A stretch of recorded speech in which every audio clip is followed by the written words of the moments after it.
Welcome to Life Expressions. I'm your host, Chari Hineti Elon.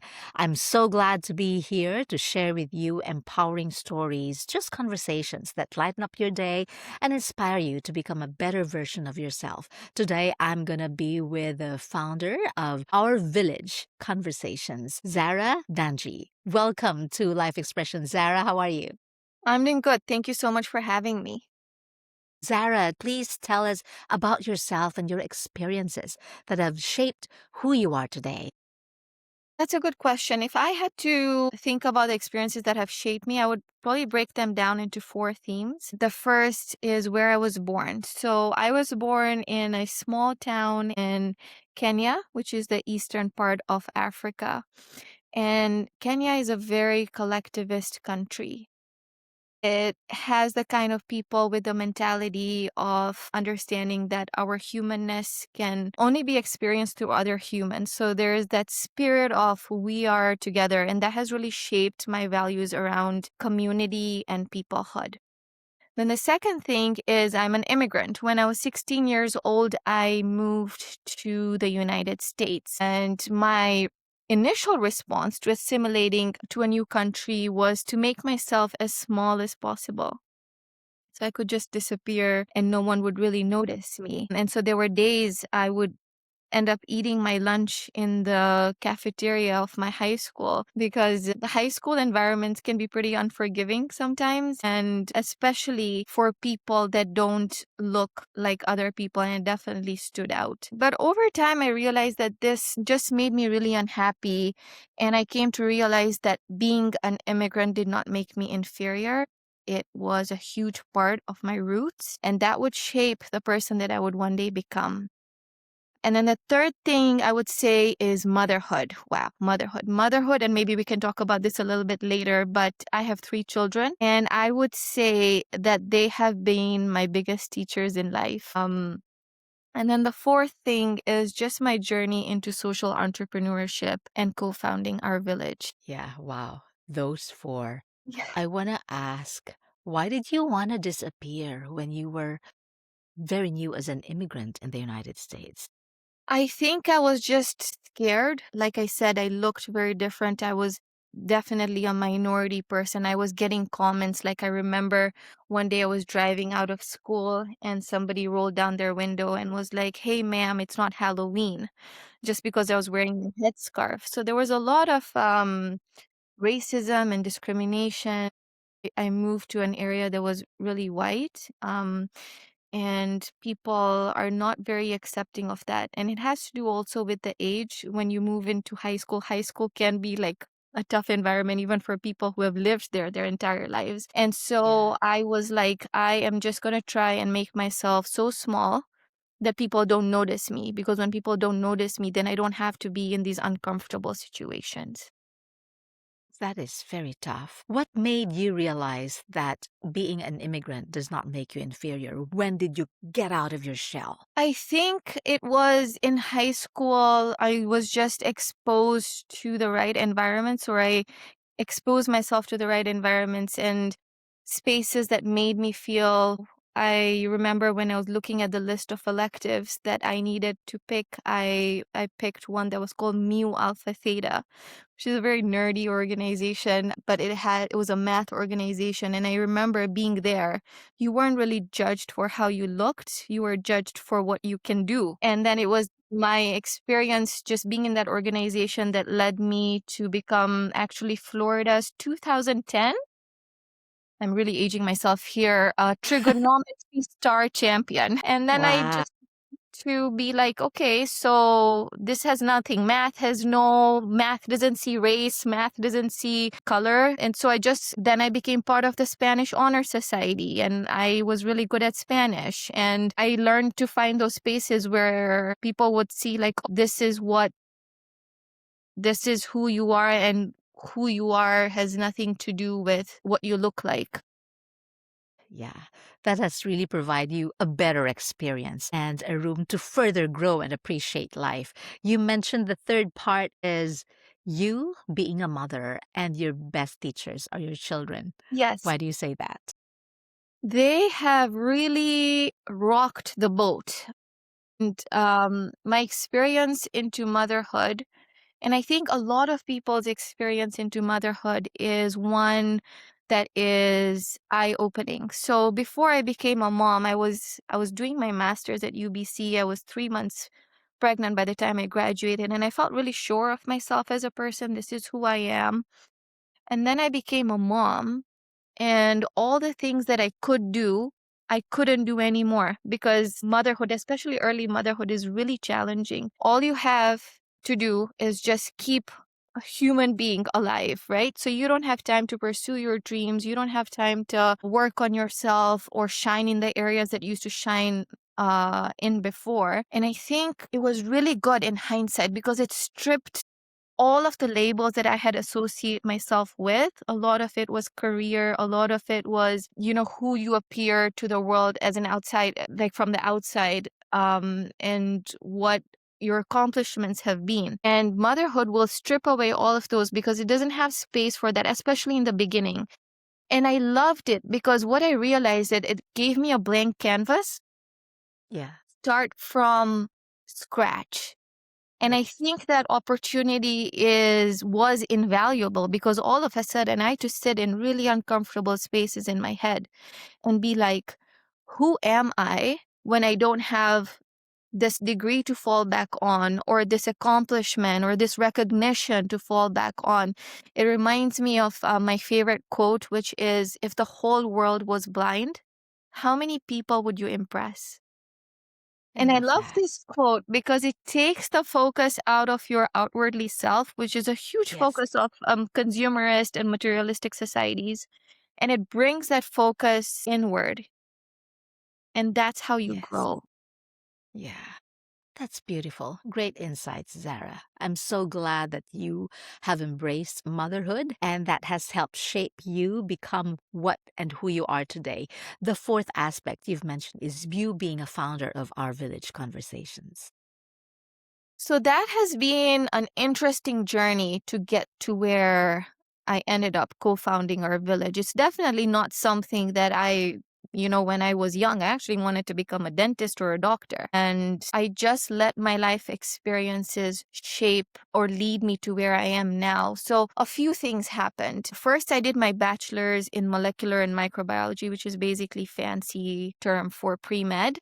And Okay. while I was working, I was studying. I was also working in the emergency room as a scribe. And when you work in the emergency room, you see a lot of sick people.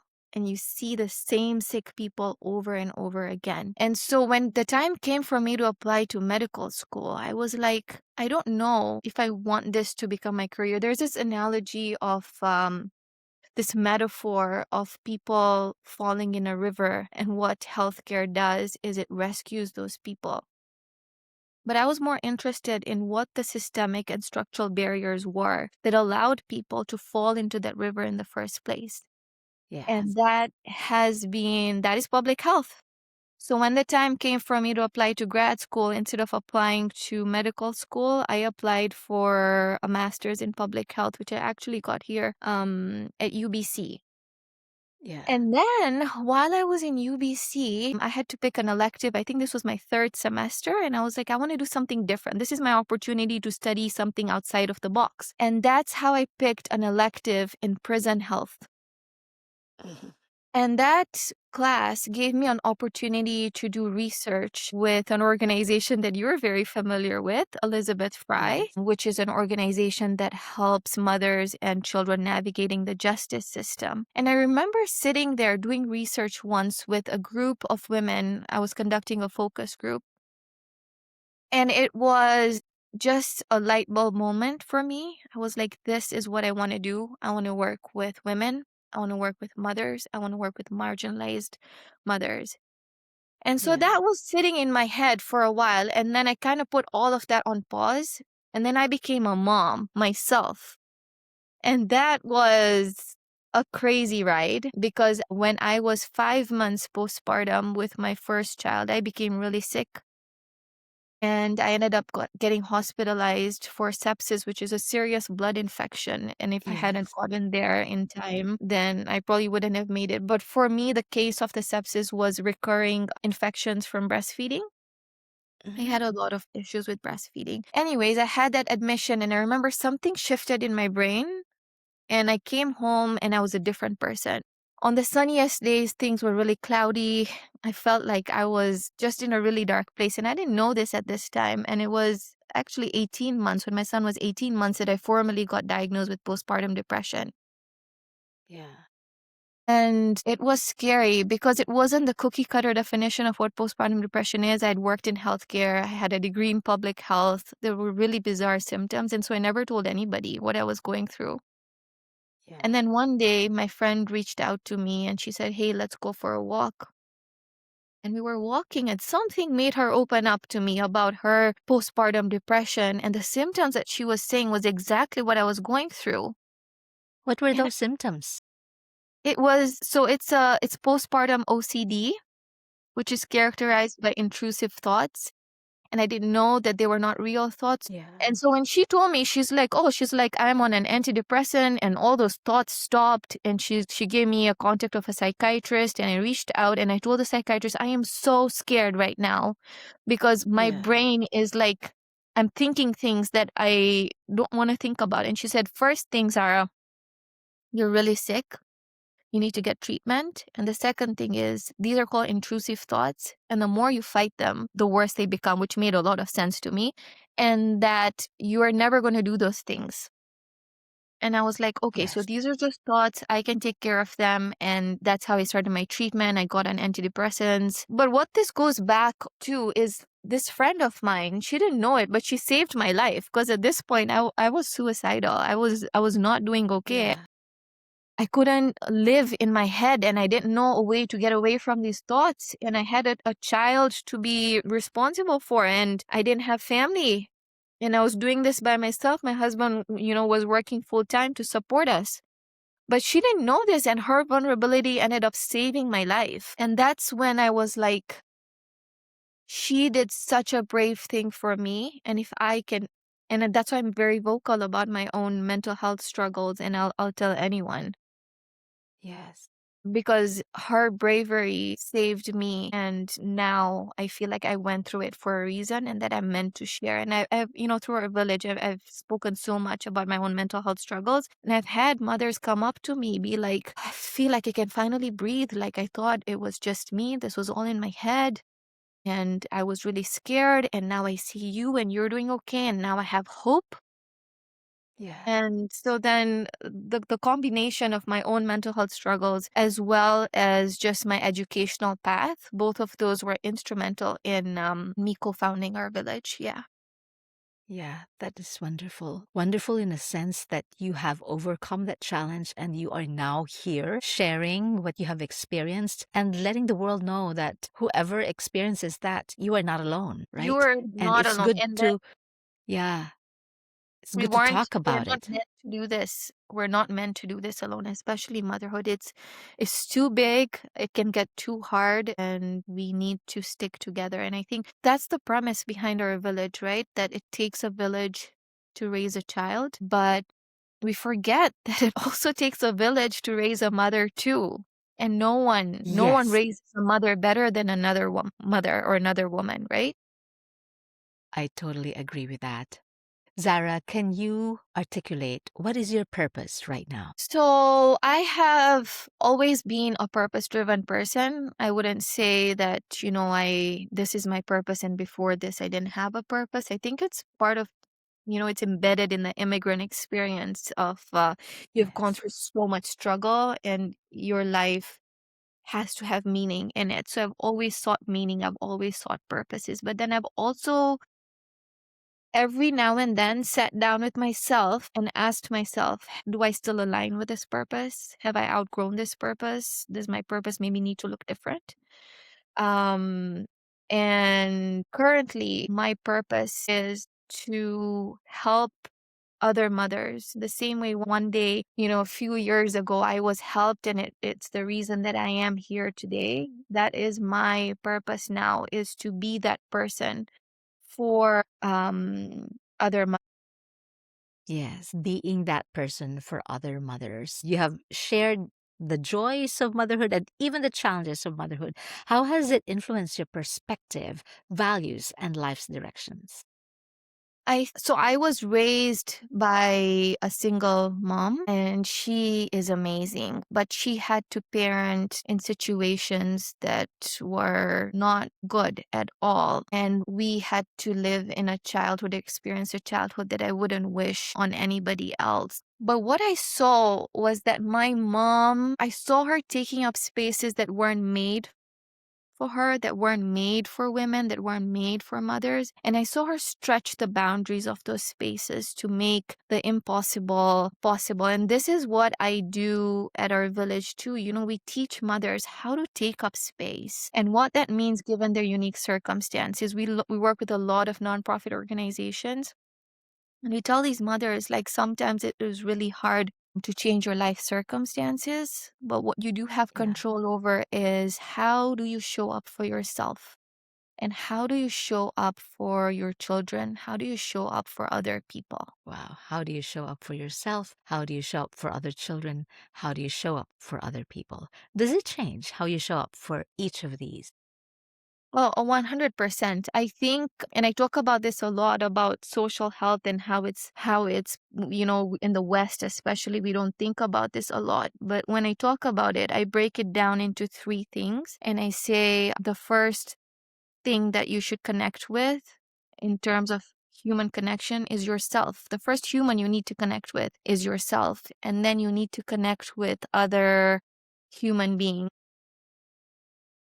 And this is like that human to human connection. There is a wonderful concept within South Africans that's called Ubuntu, which means I am me because you are you. Our human experiences are so inextricably tied to each other that there can be no you or I, only us, only we. We live for other people. We find happiness in the service of other people. So connecting with yourself, connecting with other people, and then connecting with a higher purpose, connecting with something that gives you meaning, connecting with something that allows you to step out of yourself, Yeah. connecting with whether that's God for you or spirituality. It really helps to put things into perspective because we live in this age where everything is me, myself, and I, and that can be really dangerous because if bad things happen, then that gets magnified Yeah. and everything becomes bigger and we feel isolated and we feel like, oh, we're so alone. And same thing with good things happening. If we're just me, myself, and I, then it can inflate our sense of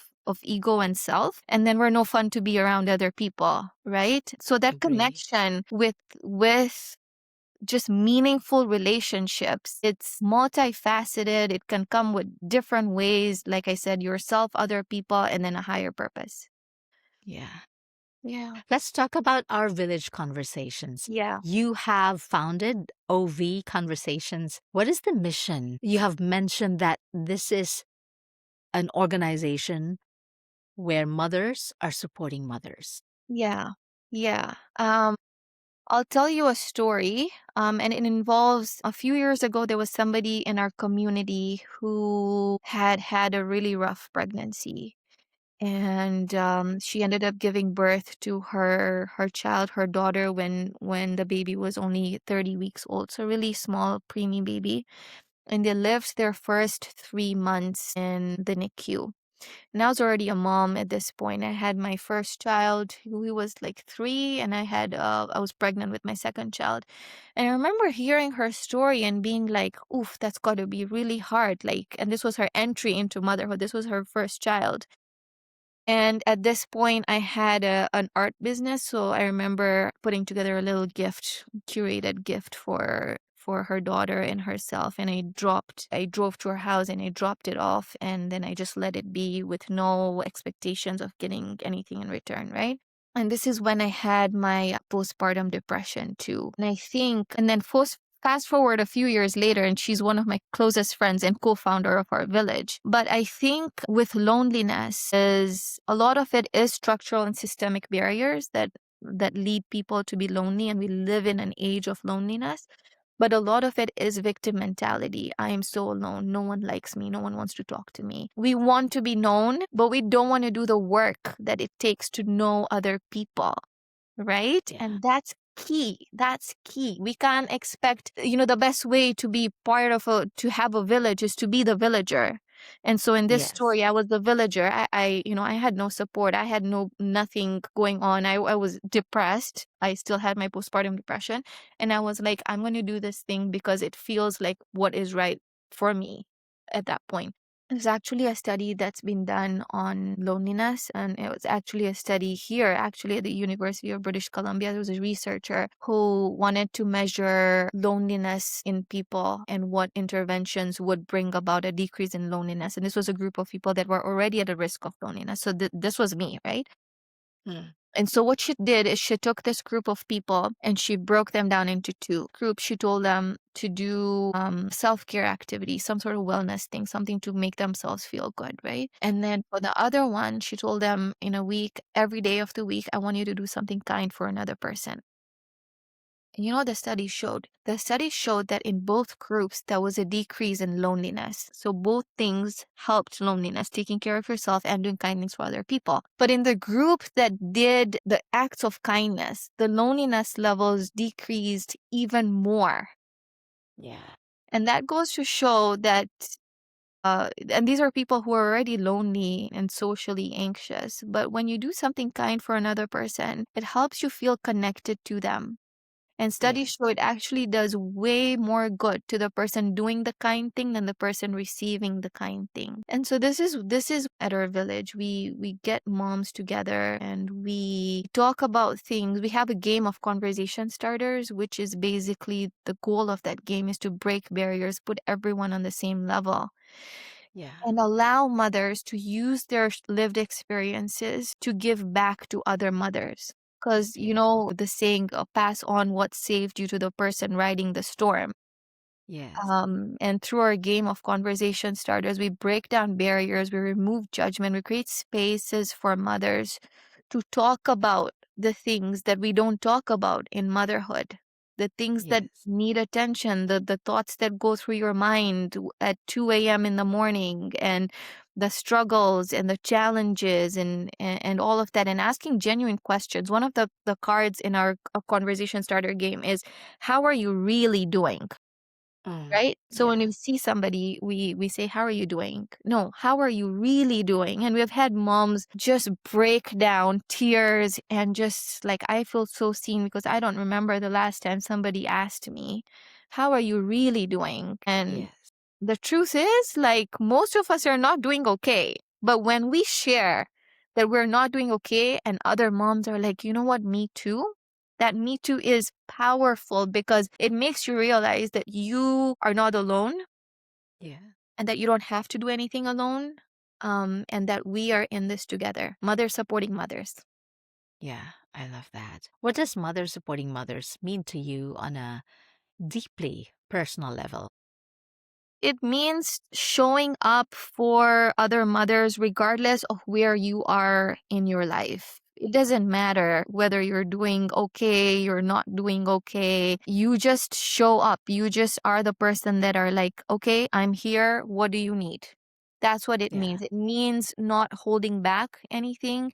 It means not being afraid of judgment. It means understanding that what you are going through is what everyone else is going through. And in that spirit of togetherness, we can come out on the other side better human beings, better mothers, better people. Yeah.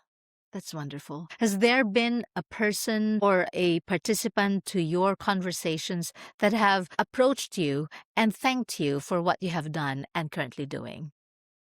100% all the time. This happens all the time. And it is just reaffirming, it validates that what we are doing at our village is important work. I remember we were playing the game once at a workshop that I had facilitated, and the question came up. One of the cards, the question was, what do you see when you look at yourself in the mirror? And the mom that picked up this card, she got really quiet for a bit.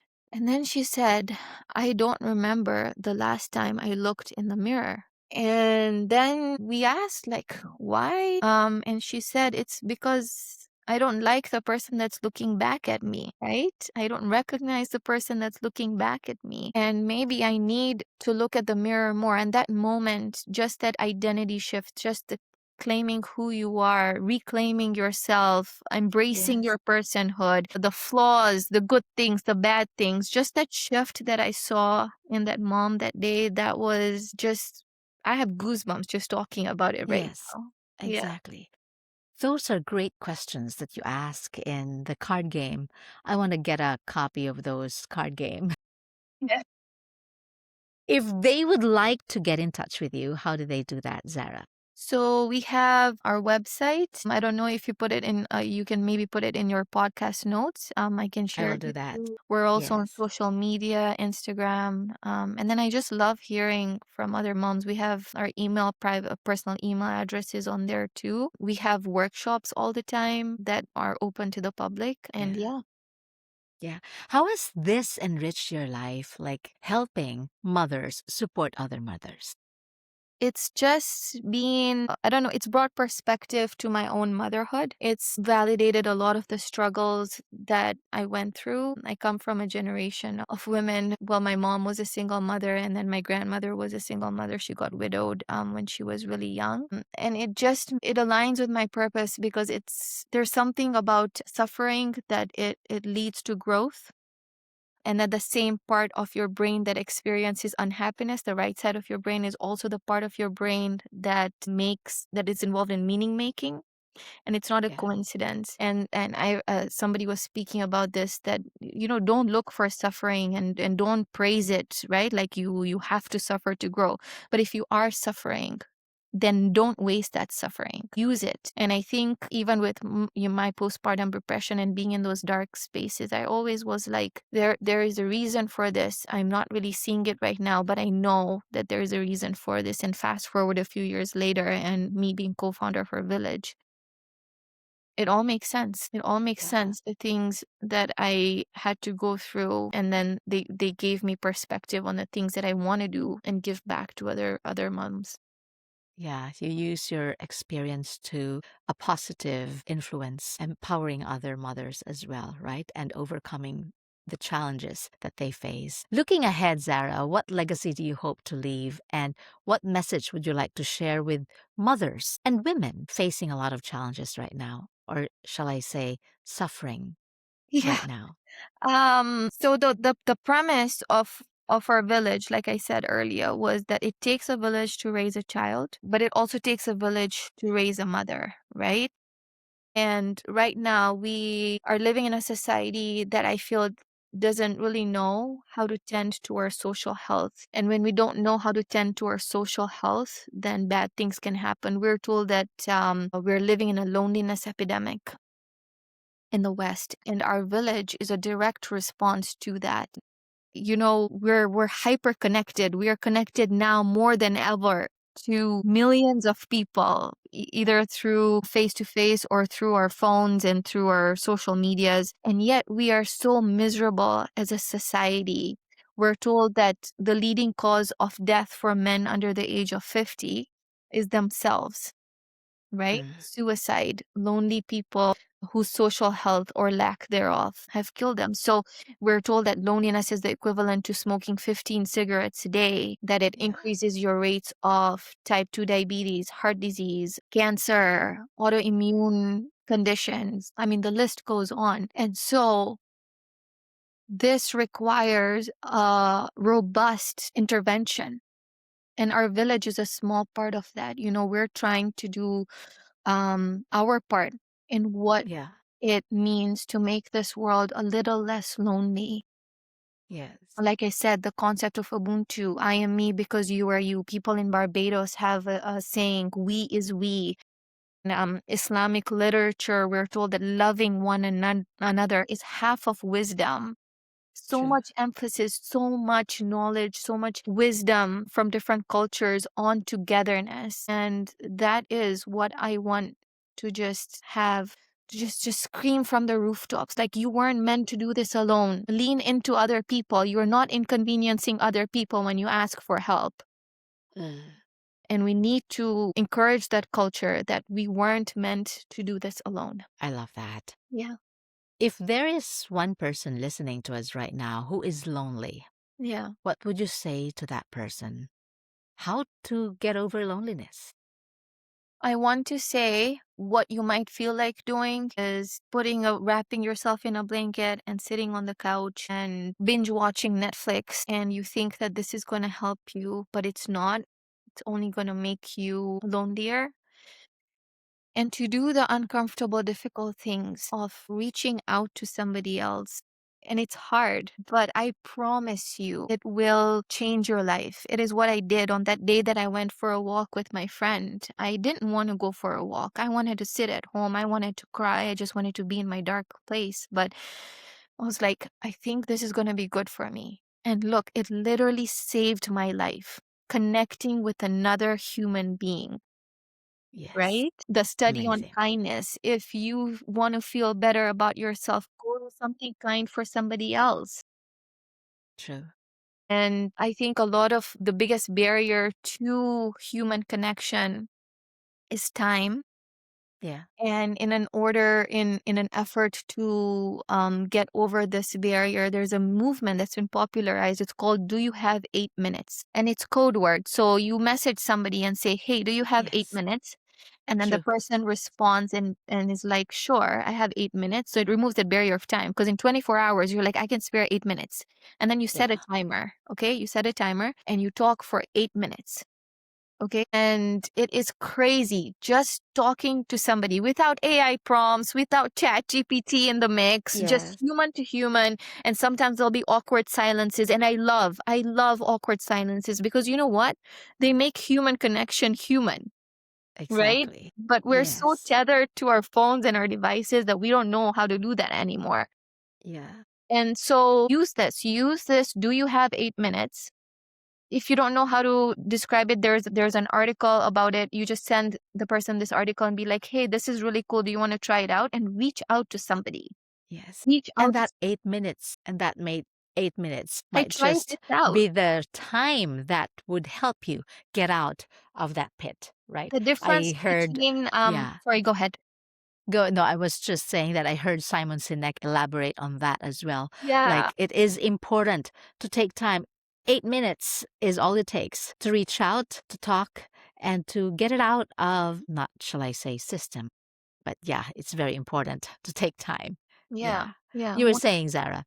Oh yeah, 8 minutes can be the difference between life and death for somebody who is suicidal. 8 minutes can literally give you enough to be like, I can go on for a little more.